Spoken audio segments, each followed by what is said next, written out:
everybody. Hopefully you've met Miriam, and Miriam told you about baby Moses.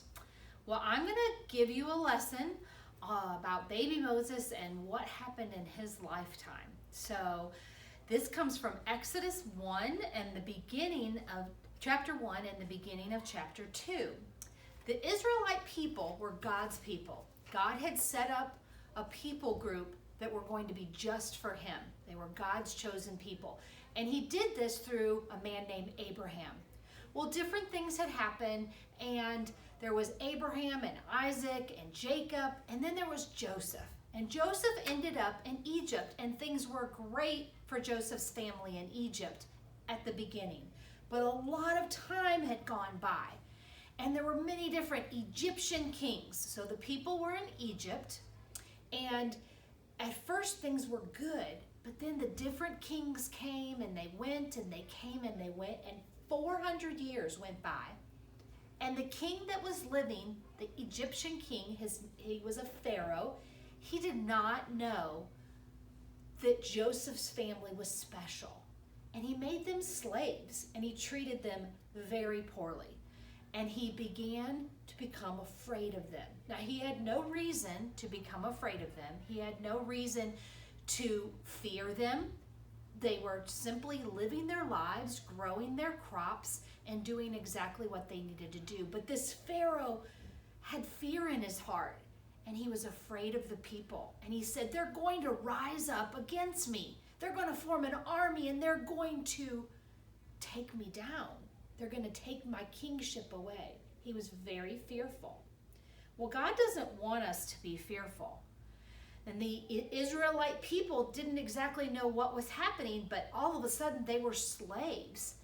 And this Pharaoh treated them more and more and more poorly over time. He became so afraid of the Israelites that he decided he would take away all of their baby boys. Any baby boy that was born to an Israelite, another name for Israelite is Jew or Hebrew. Any baby boy that was born to a Hebrew slave would be killed.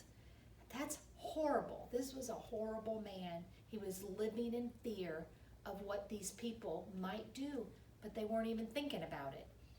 So he decided he would have his soldiers take these baby boys and throw them into the river. That's horrible, isn't it? There were crocodiles and alligators in the river, and the baby boys would never survive. Well, there was a woman, a Hebrew woman, and she had a baby. And she knew that it was going to be a very difficult time. She named him Moses. And Moses was a baby boy, and he began to grow up. And after a little while, Moses wasn't very quiet. We all know babies who aren't very quiet, right? Well, Miriam, you met Miriam, and she told you the story about how they put baby Moses in a basket. They trusted God completely. To think about putting a baby in a basket and in the river with crocodiles, I just can't imagine the faith that that mom had. But she knew that God was directing her. She knew that she needed to save her baby. So she put him in a basket, and they would put tar or something that would seal the basket so the basket wouldn't soak up water. And they went down to the river, and they were very nervous about this. But again, the mom and her daughter Miriam, they trusted God. And they put Moses into the basket and put him in the river.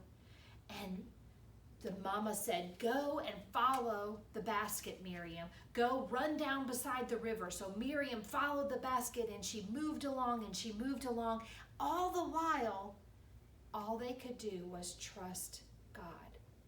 The God of their fathers, of Abraham and Isaac and Jacob.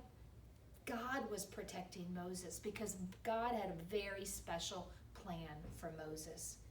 And so they sent him on down the river, and you heard about the princess, the Pharaoh's daughter, took the basket out of the river, And at first the guard said, throw that baby back in. And she said, no, I want to keep this baby. This baby is going to be mine. But she didn't have any way to give the baby nourishment. She didn't have any way to give the baby food. Well, there was Miriam. Miriam said, my mom can do that. You know what, boys and girls? Only God could have made that happen. Only God could have taken all those events and made that happen and taken care of baby Moses and then given him back to his mother. And his mother got to raise him for 4 or 5 years. His mother got to teach him all about God, and she got to be his mom. And one day he did go live in the palace, and you're going to hear about some of that tomorrow. But it's amazing that God took his plans and his desires for Moses, and he worked it all out for his good.